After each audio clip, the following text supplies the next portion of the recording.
ओम श्री साईराम. विद्यावाहिनी. प्रकरण 15. अहंकार रहित सेवा. तुम्ही अब्जावधी विषयांचं अध्ययन केलं तरी जर तुम्ही विरागी वृत्ती जोपासली नसेल तर त्या प्रावीण्याला काहीही अर्थ उरत नाही. इतरांबरोबर वाटून घेणं, इतरांची सेवा करणं हेच आध्यात्मिक विद्येचं मुख्य सूत्र आहे. हीच त्याची खरी अभिव्यक्ती आहे. सेवाभाव रुजवला गेला तर शिक्षण उदात्त बनतं. केलेल्या सेवेला संकुचित स्वार्थाचा पुसटसा स्पर्शही नसला पाहिजे. पण एवढंच पुरेसं नाही, तर सेवाभावामध्ये प्रतिफळाची इच्छा देखील नसावी. तुम्ही जसा एखादा महत्त्वाचा यज्ञ करता तशी सेवा करायला हवी. वृक्ष जसे स्वतः फळ खात नाहीत, वैराग्य भावाने ती इतरांना अर्पण करतात. जशा नद्या स्वतः पाणी पित नाहीत, पण इतरांची तहान भागवतात आणि त्यांच्या तापाचं शमन करतात.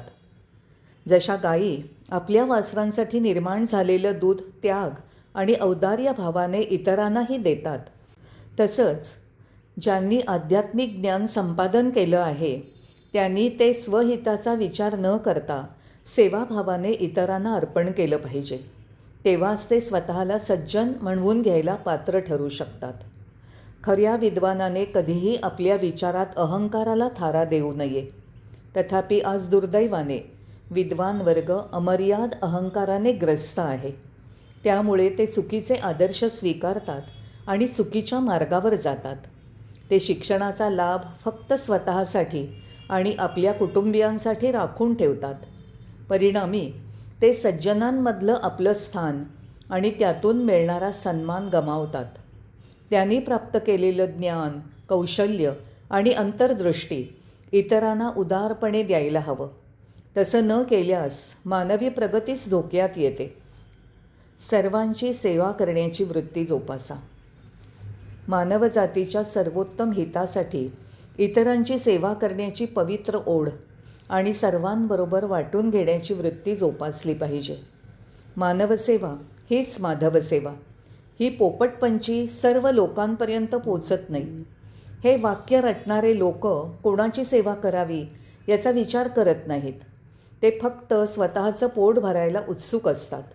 म्हणून ते आपल्या मानसिक क्षितिजाला फक्त आपल्या आप्तस्वकीयांच्या उन्नतीपुरतं मर्यादित ठेवतात.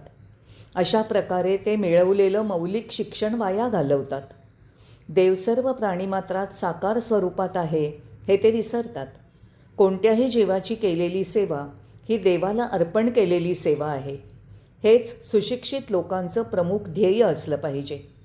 मानव म्हणजे नारायण, नर म्हणजेच नारायण. प्रत्येक कृती माधव सेवा म्हणून उंचावली गेली पाहिजे. परंतु आजचे विद्यार्थी देव म्हणजे काय आणि मनुष्य म्हणजे काय हेच जाणत नाहीत. ज्याला नरनारायण तत्वाची ओळख नाही तो स्वतः सुशिक्षित असल्याचा दावा कसा करू शकतो? उपनिषदांनी तू म्हणजे त्वम आणि ते म्हणजे तत् असं ज्यांना संबोधलं आहे तेच मनुष्य आणि देव आहेत.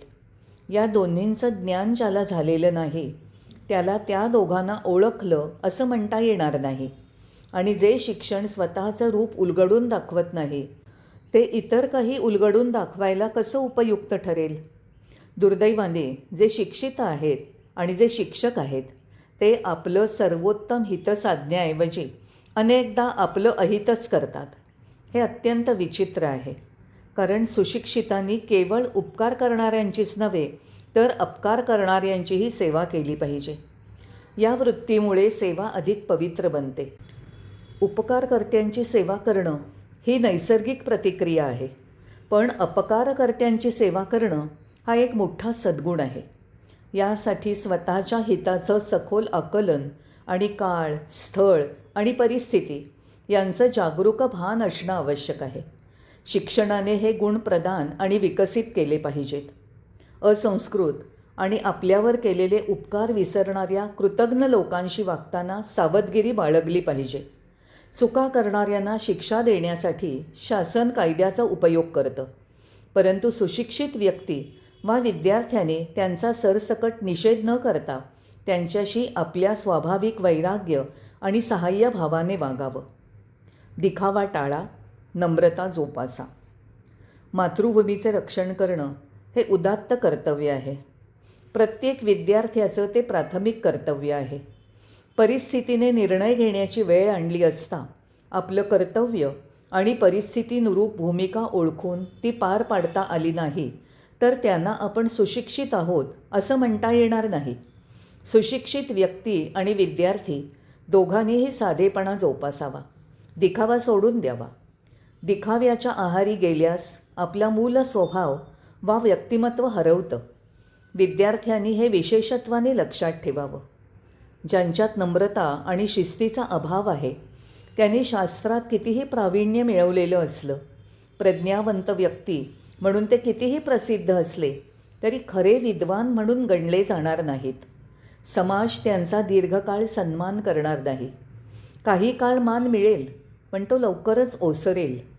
असा सन्मान लाभार्थ्याला खरं श्रेय देत नाही. केवळ निष्कपटता आणि साधेपणा हे गुणच खरा आणि आनंददायी बनवणारा सन्मान मिळवून देतात. विद्वत्तेचा अविचारी दिखावा क्षणिक कीर्ती आणि उपहासाला कारणीभूत होतो. दिखावा सोडल्यास कायमस्वरूपी आदर मिळतो. खरं शिक्षण मनामध्ये त्यागभाव, दिखाव्याबद्दल तिटकारा आणि इतरांची सेवा करण्याची तळमळ निर्माण करते. काही जण थोडंसं ज्ञान मिळताच गर्वाने उन्मत्त होतात. ते प्रत्येक क्षेत्रात तज्ज्ञ असल्याचा आव आणतात आणि दिवसभर आपण संपादन केलेल्या यशांच्या बढाया मारतात. जणू त्यांनाच सर्व काही माहीत आहे अशा थाटात वागतात.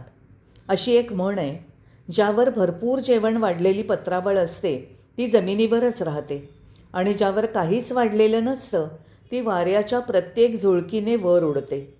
त्याचप्रमाणे ज्याच्याकडे खरं ज्ञान आणि कौशल्य असतं, जो विनम्र जीवन जगतो, पण ज्याला खरं शिक्षण आणि शक्ती प्राप्त झालेली नाही, तो दिमाग आणि अभिमानात जगतो. तो आपले दोष इतरांपासून लपवण्याचा प्रयत्न करतो, पण शेवटी ते प्रयत्न निष्फळ ठरतात. त्याची दुहेरी हानी होते.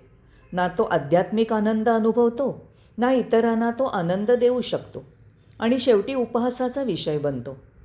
म्हणून दिखाव्याची इच्छा मनात येऊ देऊ नका. अहंकाराला जवळ येऊ देऊ नका. नम्र रहा आणि उच्च आदर्शांप्रती निष्ठावान रहा. तेव्हाच तुम्ही वैश्विक शांती आणि समृद्धीच्या कार्यात योगदान देऊ शकता. व्यक्तीचं कल्याण झालं तरच वैश्विक कल्याण साध्य होतं. सच्चा विद्यार्थी होऊ इच्छिणाऱ्याने वैश्विक शांती आणि समृद्धीचा आदर्श आपल्यासमोर ठेवला पाहिजे. त्याने दिखावा न करता इतरांच्या सेवेसाठी स्वतःला समर्पित करण्याची प्रतिज्ञा केली पाहिजे. हेच खऱ्या शिक्षणाचं सार आहे. जय साईराम.